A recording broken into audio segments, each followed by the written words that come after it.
apa yang sudah kita persiapkan ketika Ramadan itu bertamu kepada kita. Misal seminggu ke depan akan ada Bapak Presiden ngemah ke rumah orang. Kira-kira pantas tuh lamun disuguhan cai hungkul. Semisal aya presiden bade namu ka urang gitu minggu depan teh tanya kinten-kinten lamun persiapan menyambut tamu Bapak Presiden ka bumi urang pantas ngan saukur nyediakeun cai herang cai teh haneut kan tenan pasti urang bakal mempersiapkan sebaik-baiknya sebagus-bagusnya kan gitu. Nah begitupun ketika kita akan berhadapan dengan bulan Ramadan, menghadapi bulan Ramadan, di mana Ramadanlah yang bertamu kepada kita. Sehingga pertanyaan tadi, jamuan seperti apa yang sudah kita persiapkan ketika kelak Ramadan itu bertamu mendatangi kita. Sehingga Rasulullah Shallallahu Alaihi Wasallam hadis dari Aisyah radhiyallahu anha bahwa beliau tidak pernah melaksanakan saum berturut-turut selama 2 bulan. Kecuali antara Sya'ban dan juga Ramadan. Ya. Jadi Rasul itu tidak pernah melaksanakan saum 2 bulan berturut-turut kecuali ketika Sya'ban dan juga Ramadan. Para ulama fikih mengambil kesimpulan bahwa hal yang disunnahkan ketika kita memperbanyak saum di bulan Sya'ban. Pertanyaannya, apakah hal itu kita lakukan ataukah tidak? Sebagai bentuk persiapan, kesungguhan kita dalam mempersiapkan mental, mempersiapkan materi atau apapun itu ketika berhadapan dengan bulan Ramadan. Kemudian, para ulama menyebutkan, ketika seseorang berhadapan dengan bulan Ramadan, layaknya, ya, sepantasnya membacakan semoga Allah menyampaikan kita kepada bulan Ramadan yang populer dengan doanya Allahumma salimni ila Ramadana. Cuman pertanyaannya, kapan dibacakan doa tersebut? Biasanya orang baca Allahumma salimni ira apa? Pas maghrib pada tarawih pertama. Ya, pas maghrib pada tarawih pertama. Tarawih pertama masuk 1 Ramadan, pas maghribna bacakan Allahumma salimni ila Ramadana dan seterusnya. Padahal para sahabat radhiyallahu anhum membacakan doa menyambut Ramadan itu bukan di awal Ramadan, tapi ketika 1 Syawal, habis sholat Idul Fitri langsung membacakan doa itu. Kenapa? Karena para sahabat memang benar-benar tidak pernah merasa puas dengan totalitas ibadah yang dilakukan oleh beliau-beliau di bulan Ramadan. Ya, hal yang menarik dalam rancangan ayat yang berkaitan dengan saum di bulan Ramadan, Allah Subhanahu wa taala dalam surah Al-Baqarah itu menjelaskan dulu tentang qisas. Ya ayyuhalladzina amanu kutiba alaikumul qisasu fil qatla al-hurru bil hurri wal 'abdu bil 'abdi dan seterusnya. Nah, ayat qisas ini sebetulnya ayat yang berkaitan dengan dosa-dosa besar. Ya, sehingga para ahli tafsir menerjemahkan atau menafsirkan bahwa kenapa ayat sebelum perintah saum didahului dulu oleh perintah melaksanakan qisas. Padahal qisas ini kaitannya dengan jinayah, tindak pidana yang hukumnya terdapat dalam Al-Quran. Kaitannya apa dengan perintah saum? Di ayat qisas Allah menjelaskan tentang dosa-dosa besar. Dosa paling besar itu membunuh, zina, kemudian juga mencuri dan seterusnya. Dan juga kemusyrikan ya nanti. Nah, cara Allah Subhanahu wa taala memberikan upaya kepada kita untuk menahan segala bentuk dosa-dosa besar itu adalah dengan melaksanakan saum di bulan Ramadan. Satu ayat sebelum perintah saum itu berkaitan dengan wasiat. Naon kaitanana? Qisas, wasiat, kemudian saum. Nah, ahli tafsir menyebutkan bahwa perintah wasiat ini kita harus menganggap bahwa bulan Ramadan itu dikatakan sebagai peperangan. Jadi seolah-olah kita berhadapan dengan bulan Ramadan itu perang. Perang naon? Perang melawan nafsu. Kan orang sok nyebut gitunya. Ketika masuk Idul Fitri, tibalah hari kemenangan. Cik pemenangan di mana? Hari perang nah henteu. Maka dijadikanlah bulan Ramadan ini sebagai momentum kita memerangi hawa nafsu. Lamun saumna ti subuh kerek tepikeun ka sore meunangna palebah mana itunya. Kan kebanyakan gitunya henteu di dieu mah insyaallah moal beda gitunya.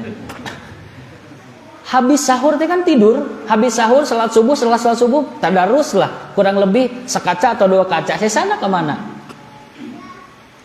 Langsung membuat dalil. Ya, langsung membuat dalil. Tidur di bulan Ramadan adalah ibadah. Ya, betul, tidur di bulan Ramadan itu adalah ibadah.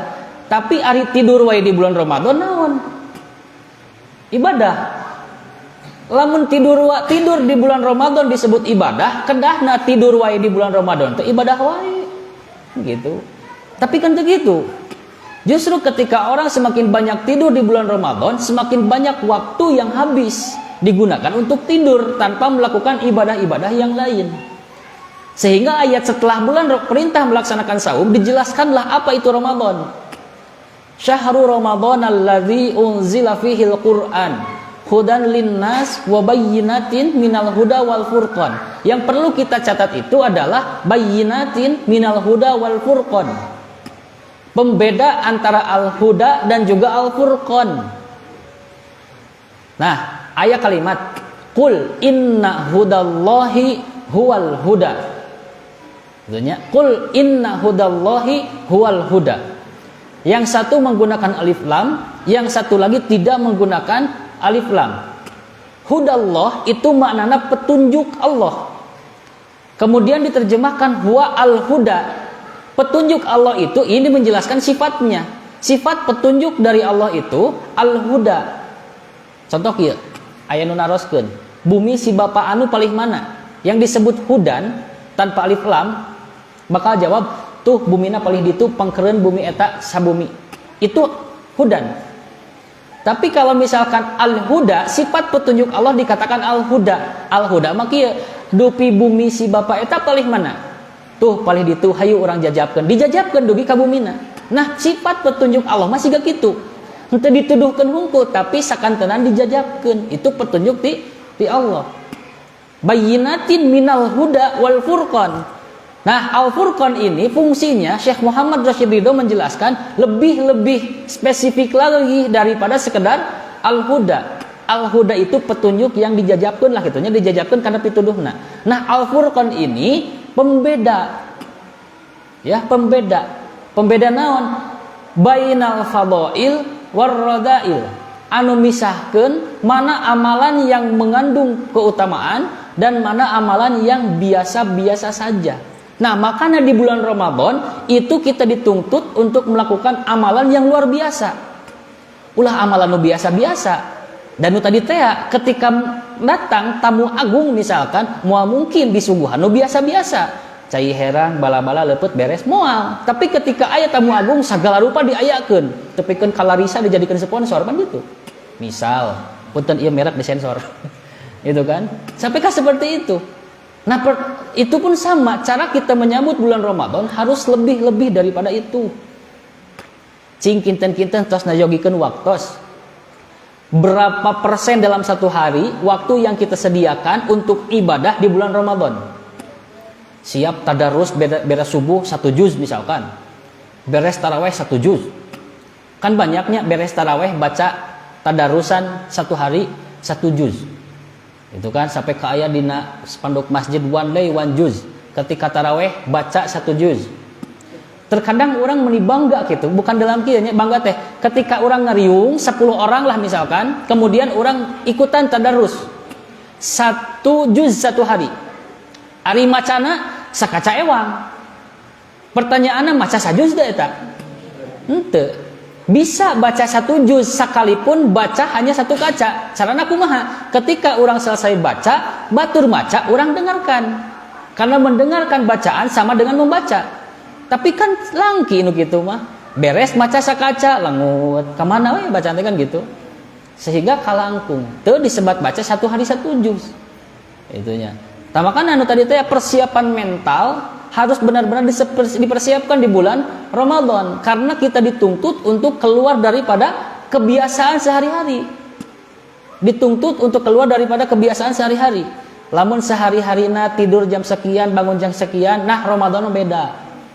Lamun biasana anggaran bapak ngasih nafkah ke istri sekian ratus ribu misalkan, nah di bulan Ramadan mah bukan lebih irit tapi 2 kali lipat lebih boros. Asli eta teh. Gitu. Ongko makan sehari 2 kali, buka dan sahur tapi pengeluaran lebih banyak. Kamana cing? Tong ditaroskeun pabeli kasinggung. Keun we. Nah itu. Kemudian dina persoalan sahur. Tentunya terkadang ayat-ayat penjelasan Syekh Yusuf Al-Qardawi menjelaskan di kitab Ikhlas bahwa yang namanya ikhlas ketika melaksanakan ibadah, khususnya ikhlas ketika melaksanakan saum di bulan Ramadan, itu dilihat dari cara dia melaksanakan sahur. Pertanyaannya kieu, fungsi orang melaksanakan sahur naon? Sok aya bahasa jang cing gede sahur teh ameh naon? Ameh kuat sampai ka maghrib. Urang kitu teu, makan banyak supaya kuat sampai ka maghrib. Lamun sehari biasa ngarokok 10 batang misalkan di sahur 5 batang, buka 5 batang. Kajeun teuing tetuang, mending nu penting nyesep. Gitu kan. Alah kasiangan ye. Rek masak heula moal kaburu, penting mah ngarokok we heula. Beres ngarokok kopi atos. Berbukalah dengan yang manis, kopi rokok deui gitu. Kan gitu nya. Sampai seperti itu, tujuan orang melaksanakan sahur, tak jarang orang menganggap bahwa dina waktu sahur harus makan banyak sehingga sampai tenaga teh ka maghrib. Yakin ketika makan banyak tanagi nambihan. Eta buktosna tarawih, cikeneh tuang leueut, nah tarawih geus nunutan. Kan gitu. Jadi tidak menjamin, justru ketika Rasul menjelaskan bahwa saum itu sahurlah kalian karena di dalam sahur itu terdapat barokah. Ai barokah naon? Barokah itu sedikit tapi mencukupi. Ya, bulan Ramadan disebut bulan berkah, penuh berkah. Kenapa? Hanya dalam 1 bulan kita bisa menutup dosa setahun penuh. Kan gitu. Begitupun sahur, hari sahur ada berkah. Maksudnya berkah teh sedikit makan bisa menjadi tenaga untuk 1 hari. Nah, urang teh jarang eta teh. Da urang mah sahurna tanginas. Sok sahur tabu sabaraha, pami ayeuna adzan 4:30 kirang langkungnya. Sahur berarti tabu sabaraha? Tabu 2. Tabu sabaraha? Paling 3:30 kan gitunya. Padahal subuh 4:30. Naon wae sajam eta. Bahkan Rasul mah mengisyaratkan bahwa melaksanakan sahur itu seperti halnya dari adzan ke iqamat. Paling 10 menit sebelum adzan kita melaksanakan sahur. Seep tuang sahur 5 menit deui atau 3 menit deui adzan. Posisi tos beres. Kan urang mah teu cakap 10 menit teh. Itu kan panjang keneh ngarokok daripada tuang sangu kan gitu. Sangu mah syarat we kan gitu. Tapi teu janten masalah sebetulna mah. Mung anu kedah dicatat itu bahwa cara Rasul melaksanakan sahur itu jarakna antara adzan sampai ka iqamat. Itunya jadi cekap waktu teh. Urang mah tangian. Sahurna mah 2 piring, mungti 4:30, adzan subuh 4:30, jam 8 kekarebekan deui atuh. Tapi kalau misalkan niatna melaksanakan sahur itu adalah mengejar berkah dina sahur, maka insya Allah sampai ke sekalipun 3 biji kurma itu cukup sampai ke maghrib. Bahkan geningan lamun kasiangan Pak, kasiangan teu sahur, dugi ka maghrib teu saum. Geuning eta kieu teu ngopina naon gitu. Da kapaksa, kenapa tidak maksakeun we sakalian atuh, sekalipun sahur sedikit kan gitu. Nah itu cara pandang urang dina sahurna oge seperti itu. Maka ketika orang salah cara pandang dina melaksanakan sahur, otomatis dina saumna ge salah. Buktosna kumaha salahna nu tadi? Alah daripada leuleus nya kitu-kitu teh geuning daripada leuleus, daripada ninggalin teu palaruguh, daripada gibah mending sare we. Beres subuh teh ker we dugikeun ka lohor. Ngong adzan salat lohor berjamaah tapi bari lulungu. Gitu kan? Masih kene kieu kene beres salat lohor teh alah lieur. Naon we diucapkeun? Lieur, leuleus dan seterusna. Teu leuleus acan mah lain ge saum. Dugikeun ka asar tah nembe asar nu disebatkeun pangacian tos kempel, semangat. Gitu kan? Milari tajil mah, ngabuburit mah, catur mah, naon we kan gitu dilaksanakeun. Maca Quran mah henteu eta teh kan gitu. Dan itu kebiasaan kita ketika mengisi hari-hari di bulan Ramadan itu memang sangat minim. Seolah-olah tadi ketika ada tamu agung, kita hanya menjamu tamu tersebut hanya sekedar dengan air putih gitu. Padahal Ramadan itu membawa segudang bingkisan, kan orang dengan gitu. Maknya tamunya nak bingkisan orang cukup percaya heran. Kan asal terkedah kan gitunya. Maka ketika Ramadan datang dengan membawa bingkisan pahala dan sebagainya, maka kita pun harus malu mempersiapkan hari-hari, mengisi hari-hari di bulan Ramadan teh dengan amalan-amalan biasa. Naon atuh tugtana kan gitu. Hiji, syahrul Ramadan, bulan Ramadan itu dikatakan bulan Al-Qur'an. Berarti kita harus memiliki waktu banyak untuk berinteraksi dengan Al-Qur'an. Ya, berinteraksi dengan Al-Qur'an. Bahkan Ibnu Qayyim Al-Jauziyah pernah menjelaskan seperti ini. Ketika seseorang di bulan Ramadan sama sekali tidak menyentuh bacaan Al-Quran atau tidak mengisi hari-harinya dengan Al-Quran, maka dia dikatakan sebagai orang yang meninggalkan ayat Al-Quran secara total. Lamun teu maca-maca acan. Itunya matak paksakeun maca kalaupun nunutan gitu we. Itunya. Kemudian kedua, yang paling utama khususnya ibu-ibu ya, khususnya ibu-ibu harus bebas atau harus meminimalisir komunikasi atau interaksi dengan sesama ibu-ibu. Asli itu mah. Harus meminimalisir interaksi dengan sesama ibu-ibu. Mungkin di komplek ieu mah nya ulah loba ngagibah sampaikan ke ibu-ibu teh nutup mulut. Tidak mau bicara sama sekali kecuali bicara anu positif. Kersakeun da butuh sayuran ka pasar. Tuh kan ketika di pasar, ceuk sabaraha eta 5.000 nah meni mahal-mahal teuing 5.000 pan biasa ge 3.000. Tuh udah bulan Ramadan sagala naik. Tepang sareng tatanggi di pasar teh. Ulah balanya didinya si eta mah sagala mahal tuh kan. Ujung-ujungna teu kahaja kacaletot. Tetap itu harus dihindari, maka tidak boleh terlalu banyak interaksi dengan sesama ibu-ibu. Atau menang jeung pameget sanes kitu, cacakan yang ibu-ibu wae ulah komo deui kan gitu atuh. Logika nama. Itu ya. Ketiga, jangan memprioritaskan persoalan-persoalan anu tidak semestina ada di bulan Ramadan. Cik naon anu teu kedah aya di bulan Ramadan? Nu teu kedah aya di bulan Ramadan naon? Atuh nu kedah aya naon? Sok nu babari. Nu kedah aya di bulan Ramadan naon? Kolak. Ya, maksudnya kieu, Pak. Daknya atuh lamun Ramadan teu aya kolak-kolak acan asa teu puasa deui. Bingung teh. Kieu Bu maksudna mah. Ibu-ibu biasana selalu sibuk, sangat sibuk di bulan Ramadan. Dari bangun sebelum sahur, mempersiapkan sahur, beres melaksanakan sahur, pasti subuh-subuh teh bapak-bapak karulam deui, ibu-ibu mah gegeroh bahasana, beberes, bebersih dan seterusnya. Saatos bebersih lebet kana waktu jam 9. Kamana ibu-ibu tabu 9? Bobo. Gugah lohor. Ti lohor kamana, Bu? Pasti sanes aya nu bobo deui aya, tapi pastina sibuk di pawon punya.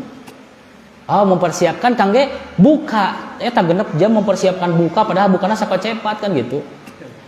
Nah, beres tidinya lebet kana waktu buka, tuang leutna ibu-ibu mah sakedik. Tara seueur, ngan sakedik oge mak sagala rupa. Kolak, sangu, sirup, beres taraweh, cuanki, ditata kan gitu. Sok pertanyaan anak ibu-ibu itunya baca Qur'ana berapa persen di satu hari? Lamun ibu-ibu na minim tah bapak-bapak lagi juga gitu atuh. Itunya bulan Ramadan. Sebab bulan Ramadan mah pada umumna bapak-bapak mah nya siang digantoskan wengi, wengi digantoskan siang. Kulem dina waktu siang, beuntar dina waktu wengi. Kuat wengi bulan Ramadan mah begadang. Kajaba lamun keur maca Quran nutan itu sampai-sampai karena tidak ada persiapan secara mental di bulan Ramadan, ketika sholat tarawih hiji nundutan, kedua guling gasahan, katilu gagetret lamun imam panjang teuing. Terus seperti itu. Semakin hari bulan Ramadan berlalu, itu semakin ada kemajuan di masjid ketika melaksanakan taraweh. Maju we jamaah teh pangker ka dieu tungtung nama sajajar we kan gitu. Sampai seperti itu. Jadi pola orang gitu nya setiap bulan Ramadannya seperti gitu we terus. Ya. Jadi udah diantos-antos teh naon? Asik di bulan Ramadan mah bakal aya kolak dina waktu maghrib. Kan gitu. Bakal seueur waktu begadang, rame bayangkeun terus ngelaksanakeun sahur bebarengan dan seterusnya. Kabayang suasana di bulan Ramadan, komodi suasana ngabuburit dan seterusnya. Teu pernah kabayang kumaha nikmatna baca Al-Qur'an. Kan Rasulnya kalimatna al-yauma akmaltu lakum dinakum. Hari ieu ku kami sampurnakeun agama anjeun. Itu kan wa atmamtu alaikum nikmati. Tah eta nu acan karaos ku urang teh. Agama Islam mah sempurna, udah sempurna kan gitu kan. Cuman nikmat Allah belum kita rasakan dina agama. Atos baca Quran dirasa nikmat, atos salat tarawih dibaca nikmat, atos ngalaksanakeun saum di bulan Ramadan, kemudian di hari isi dengan ibadah sehari-harina merasa nikmat hate. Ti saum kapungkur dugikeun ka saum kamari. Nah, pastikan saum ayeuna urang harus merasakan nikmat ibadah, minimal nikmatna salat tarawih kitu we heula atuh. Setidaknya ada peningkatan. Karena kalau misalkan dina bulan Ramadan kitu jeung kitu tanpa ada peningkatan dina sisi ketaatan ke Allah, reputasi urang di hadapan Allah teu robah-robah, maka dipastikan ketika Idul Fitri kembali kepada fitrah justru diterjemahkan sebagai kembali kepada kebiasaan. Nya Ramadan taraweh ketika Idul Fitri da biasana tara deui gitu kan. Ramadan ngelaksanakeun saum ketika rengse bulan Ramadan karena dibiasakeun tara saum sunnah ditinggalkeun saum sunnahna. Jadi engke teh mupuk deui persiapan deui leukeung saupami yuswa dugi kana Ramadan tahun payun gitu. Nah makanya para ibu, para bapak nu kuring di pihormat rahimakumullah, persiapan luar biasa itu bisa menghasilkan mentalitas anu siap ketika berhadapan dengan bulan Ramadan. Para sahabat radhiyallahu anhum saupami usaha punya toko dan sebagainya, bukanna teh pagi-pagi. Ya, bukanna pagi-pagi. Cuman tujuan para sahabat ketika muka toko itu syarat kangge memberikan ma'isyah ke keluarga. Ketika 1 jam saja gitunya, dina waktu 1 jam tokonya sudah ada yang beli, artosna aya bati tah tiasa untuk kebutuhan sehari, maka sahabat mah langsung tokona teh ditutup. Itu langsung tokona ditutup karena sudah terpenuhi kebutuhan sehari, sudah terpenuhi, maka sahabat nutup tokona. Sesana ka mana? Udah di masjid.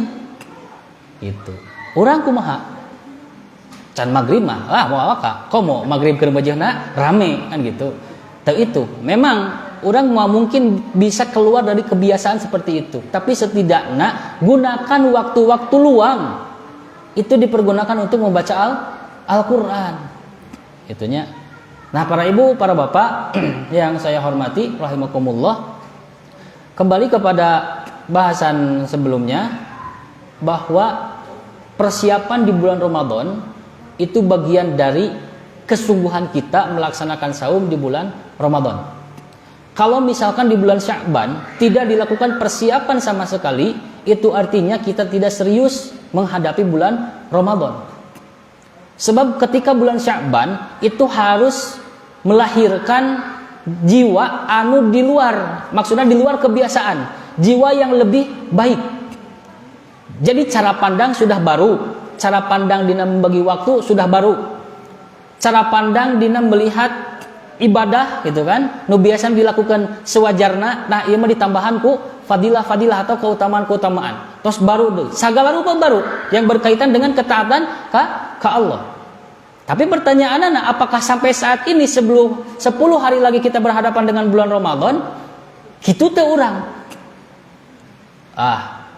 Bulan Ramadan ieu geus siap rek maca sajud sehari ge teu jadi masalah. Rek salat tarawih panjang oge teu jadi masalah, sabab geus siap mentalna. Henteu.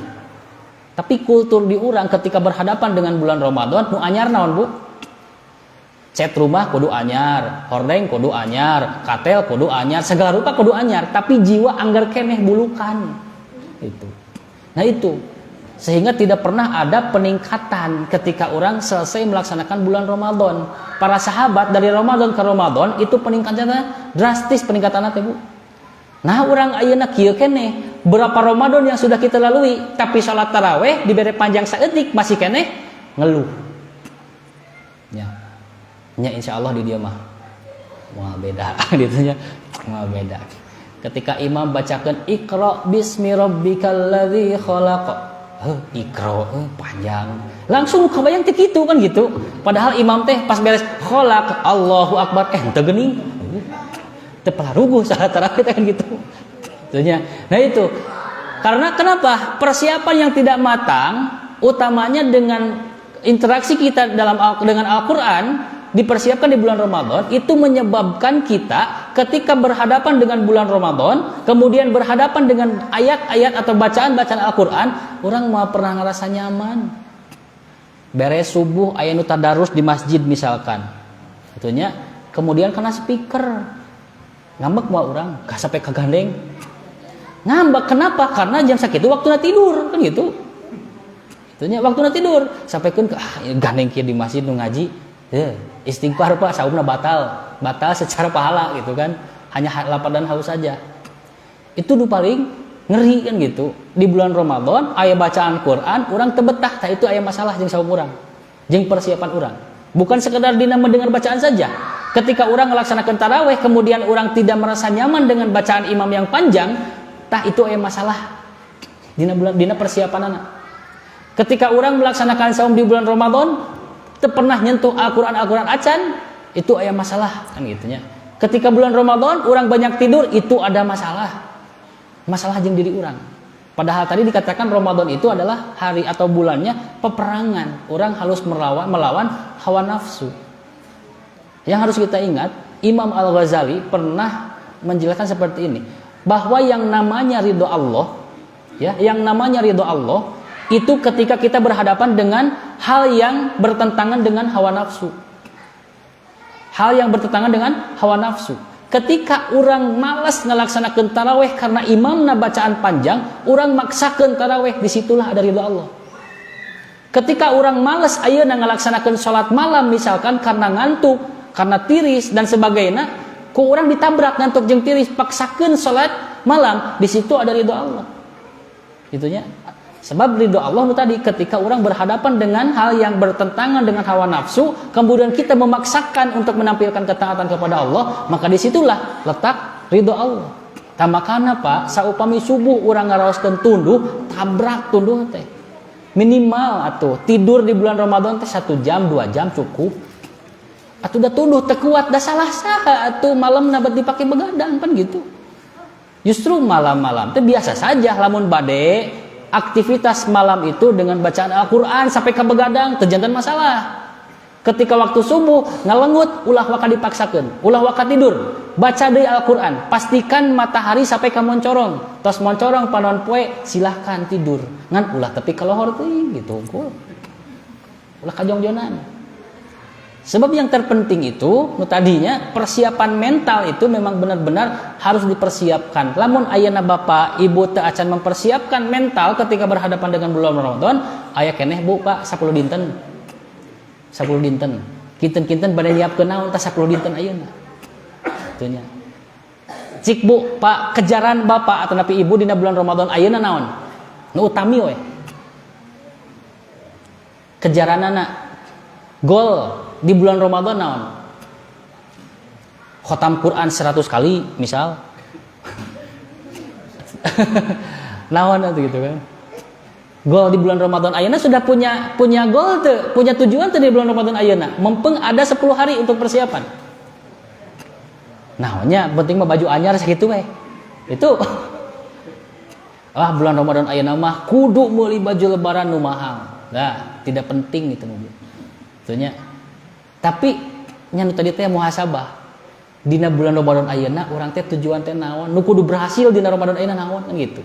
Apakah membiasakan diri untuk selalu sholat berjamaah di masjid? Gitu kan? Di subuh sampaikan ke Isya terus melaksanakan berjamaah di masjid supaya ketika rengse di bulan Ramadan bisa biasa melaksanakan sholat berjamaah. Atanapi tahun ayeuna bulan Ramadan kudu bisa baca Quran dengan lancar. Sampaikan ke Syawal udah lancar baca Al-Quran.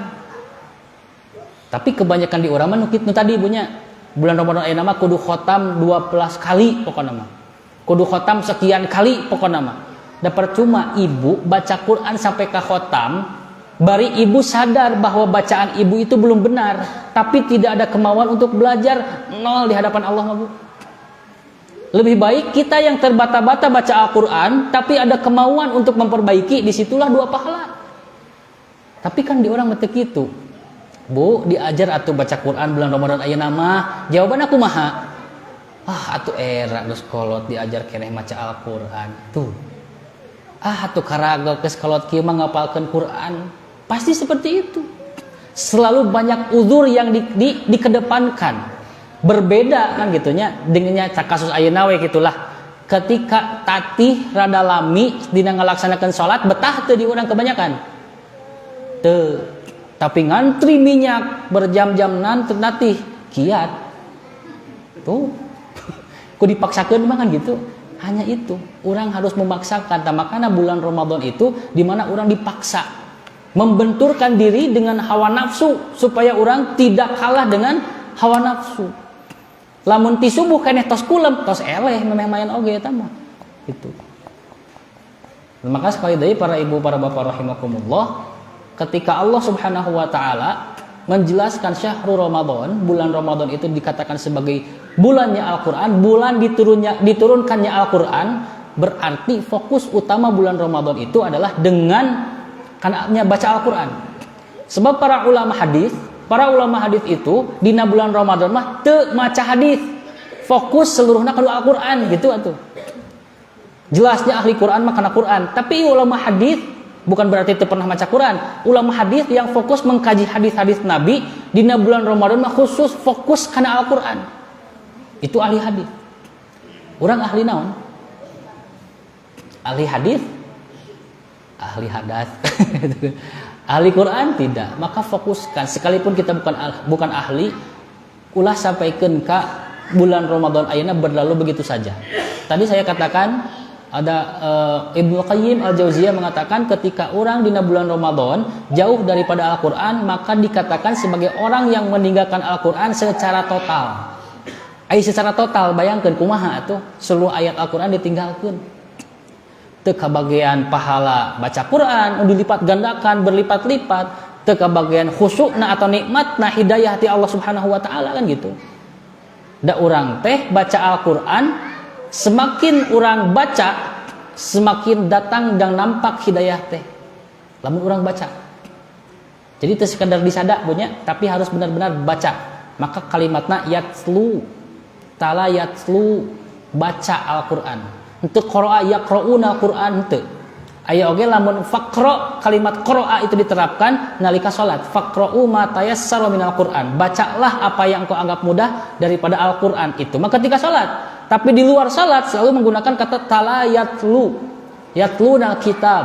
Itu kan kalimatna. Maksadna bacana teh harus berdasarkan ketundukan. Cik urang maca Al-Quran tunduk heula teu ieu teh ti Allah sehingga orang nunduk ketika baca Al-Quran kitu teu. Kan langkinya kamu bulan Ramadan sarung dibuka kadiekeun baca Al-Quran kieu gitu kan. Kamu bulan Ramadan kade Bu adab tina Al-Quran harus diterapkan. Bahkan sifat malaikat anu aya di gadengan orang itu seperti manusia, tidak kuat dengan bau.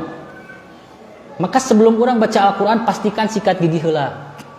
Apanan bulan Ramadan mah layaknya kesturi wangina oge. Itu kan ya, bulan Ramadan itu nafas seseorang itu seperti halnya kesturi, laras teu? Kerasanya seupna. Itu mah hanya kiasan, engke di akhirat gitu wangina teh. Nya di dieu mah kesturi we kan gitunya. Halus, cuci mulut dan seterusnya lah. Bukan cuci mulut, makan eta mah. Nyikat gigi, kan bersiwak dan seterusnya. Sehingga ketika baca Al-Quran teh fresh, seger kan gitu. Itulah adab dina Al-Quran. Sebagai bentuk kita ketidaktundukan terhadap Al-Quran itu adalah dengan tidak menerapkan adab-adab kita terhadap Al-Quran. Sok baca Al-Quran orang nyekelana ku kanan apa ku kiri? biasana. Kemudian kedua, posisi orang memegang Al-Quran osok disimpan di handap di bawah kaki orang. Orang sila Quran di bawah kieu orang teh osok teh. Kade eta teh tidak beradab terhadap Al-Quran. Al-Quran sejajar dengan kaki. Itunya. Bahkan ada kisah di satu negeri di Afrika, ketika lampu kelasna padam, lampu kelasna parem ya. Berarti kadang ngahurungkeun lampu. Eta ustadzna, gitunya ustadzna miwarang santri-santrina angkat Al-Quran ke atas. Diangkat. Santrina bingung kenaon diangkat kan gitu kan. Saatosna santri-santrina ngangkat Al-Quran ka luhur, dia naikkeun bangku, naik kana bangku ngalareskeun lampu. Aneh cenah ngalareskeun lampu wae Quran kudu dikaluhurkeun. Ternyata dijelaskan oleh ustadz itu bahwa saya tidak mau ketika naik karena ia kursi Quran ada di bawah saya. Itu adab luar biasa karena Al-Quran. Kan orang mah geningan karena Al-Quran teh sok rajeun gitu, rajeun ieu mah. Al-Quran disimpen di handapeun kaki, orang sila wae kieu. Ketika batur baca orang teh ningali teh kieu pan, henteu kieu urang teh kan henteu selamana kieu dengan alasan cangkeul dan seterusnya. Padahal itu adab. Jadi ketika orang semakin tidak beradab terhadap Al-Quran, maka Al-Quran semakin tidak mau menampilkan hidayah ke orang. Sehingga yang harus kita introspeksi, kenapa Al-Quran itu tidak menjadi hidayah ke orang, padahal kita sering membacanya, terus orang beradab dengan Al-Quran. Semakin kita berhadapkan Al-Quran, maka Al-Quran akan semakin beradab ke orang. Semakin mudah memancarkan hidayahnya. Itu benar-benar mempengaruhi Bu Kade. Bilihnya, nah ada bulan Ramadan teh minang tamat, maca Quran ge balik, tapi asa teu karasa gitu karena jiwa dengan gitu. Perhatoskeun eta. Ya, perhatoskeun adabna. Sebab nu tadi, ketika Allah menyandingkan Al-Quran dengan bulan penuh berkah, berarti Allah saja memposisikan Al-Quran dengan begitu tingginya. Maka harapan Allah ti urang itu adalah dengan memposisikan Al-Quran sama layaknya Allah memposisikan Al-Quran di bulan Ramadan. Kan di bulan Ramadan mah Al-Quran teh kudu dipupusti Bu. Bukan berarti di luar tidak perlu, bukan, tapi di dalam bulan Ramadan mah harus benar-benar serius ngamumule Al-Quran gitu. Cik bulan Ramadan ayeuna siap teu Al-Quran teu lepas na saku. Sakuan tong dibaca entek kitu maksudnya berarti ketika aya dina saku selalu baca kan gitu. Orang masuk rada bingung. Kakantun Al-Quran hare-hare akan baelah, tapi ketika kakantun HP baru bermasalah. Pagi-pagi berangkat kerja jaraknya misalkan 5 km, kakantun HP, uwih deui apa calik di kantor? Pasti uwih deui. Kade butah lamun HP bapak kakantun kemudian geus uwih ka kantor, uwih deui ka bumi ngambantun HP, aya naon kana HP? Gitu. Bilih kuatana seueur keneh gitu. Tethering. Gitu. Itu ya. Jadi memang benar-benar harus dipersiapkan. Sekali deui ibu-ibu, bapak-bapak sadayana harus benar-benar mempersiapkan secara mental ketika berhadapan dengan bulan Ramadan. Sebagai bentuk jamuan yang kita siapkan ketika berhadapan dengan bulan Ramadan. Bulan Ramadan membawa berjuta-juta bingkisan, berlipat-lipat pahala yang luar biasa. Maka di bulan Ramadan kita harus meraih hal itu dengan ibadah yang luar biasa pula. Ya, ibadah yang luar biasa pula. Lamun dina bulan Ramadan pagi-pagi nak gitu kan, biasana naon, maka gentos bulan Ramadan mah ku ibadah. Atuh kitu mah cenah imah teh bakal pabalatak. Jang sahur moal kagero, jang buka moal kagero. Teu. Justru ibu harus pandai meminimalisir karena jam makan ibu berkurang gitu atuh. Kan anehnya Pak, jam makan semakin berkurang tapi semakin sararibuk gitu. Lu kumaha gitu. Itunya semakin sararibuk. Sampai-sampai Kak lupa kan gitunya hak ibu terhadap Al-Quran. Bapak-bapak pun sama kan gitu. Semakin banyak malam yang dilalui, justru semakin banyak begadangna daripada baca Al-Quranna. Semakin banyak siang yang dilalui, semakin banyak tidurna daripada semakin banyak Al-Quranna. Nah makanya memang benar-benar penting persiapan mental ketika berhadapan di bulan Ramadan. Ulah-ulah jauh keneh bulan Ramadan geus mikiran kumahanya Ramadan engke lebaran engke barudak jang meuli baju dulag. Karek nu eta di pemutan teh. Henteu ngemutan kumahanya Ramadan engke supaya goal, supaya berhasil, supaya lebih taat, supaya lebih meningkat keimanan. Henteu, jarang dipikirkan itu. Nu sering mah nu tadi teh. 5 bulan sebelum Ramadan geus kabayang Oh iya itunya buat lebaran, oh iya buat saum, oh iya buat THR, terus kabayang. Tapi ketika berhadapan dengan bulan Ramadan, kita tidak punya persiapan mental beribadah sedikit pun. Sehingga ketika Allah Subhanahu wa taala melalui Rasulnya menjelaskan, banyak orang yang melaksanakan saum itu hanya sekedar mendapatkan lapar dan juga haus. Memang betul, lapar dan haus saja, menahan lapar, menahan haus, tawe hungkul. Tapi ujung-ujungnya ketika masuk Idul Fitri, hari kemenangan, menang tinu naon, tarung gitu, kan gitu kasarnya, juara naon, berlomba gitu, tidak kan gitu. Nah itu, makanya para ibu, para bapak sadayana, pentingnya Sya'ban sisa 10 hari lagi, kita harus benar-benar memaksimalkan persiapan ini dengan memperbanyak baca Al-Quran, atau kalau bisa dengan memperbanyak saum. Tentunya sampai 8 hari sebelum Ramadan, 8 hari laksanakan saum, misalkan 1 hari sebelum Ramadan terus libur, ulah aya saum.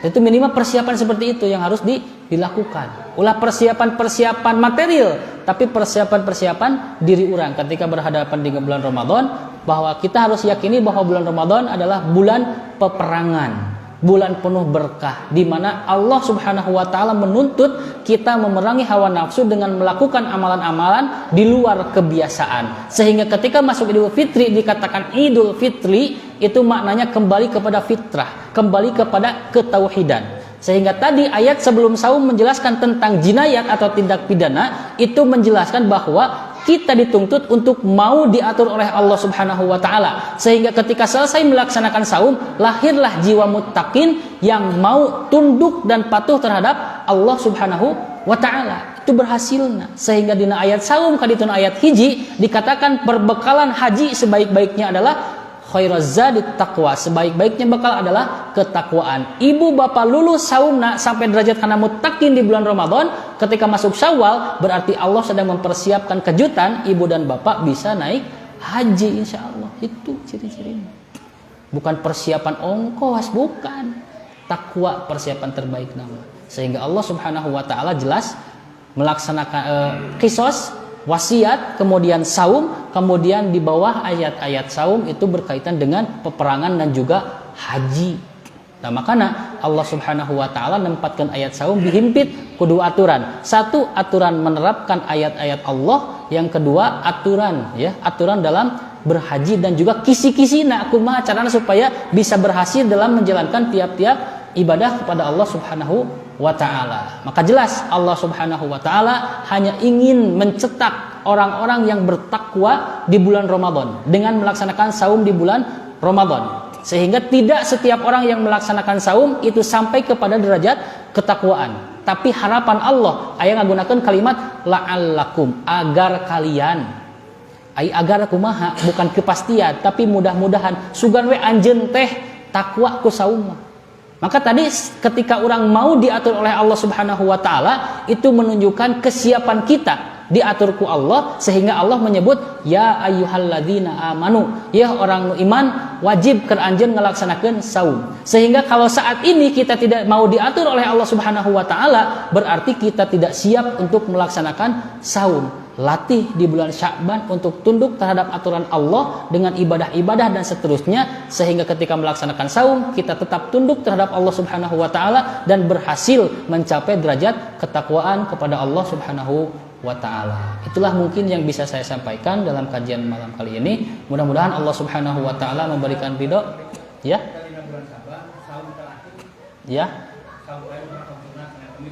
Ya, saum sunnah Senin Kemis. Ada ulama yang menjelaskan kalau misalkan besok 1 Ramadan kita harus libur. Kenapa? Karena lamun besok benar-benar 1 Ramadan maghrib buka, berarti terus buka di bulan Ramadan. 1 hari sebelum harus dijangkaan. Itulah Rabbana atina fid dunya hasanah wa fil akhirati hasanah wa qina adzabannar. Aqulu qouli hadza astaghfirullah li wa lakum wa akhiru da'wana alhamdulillahi rabbil alamin. Wassalamualaikum warahmatullahi wabarakatuh.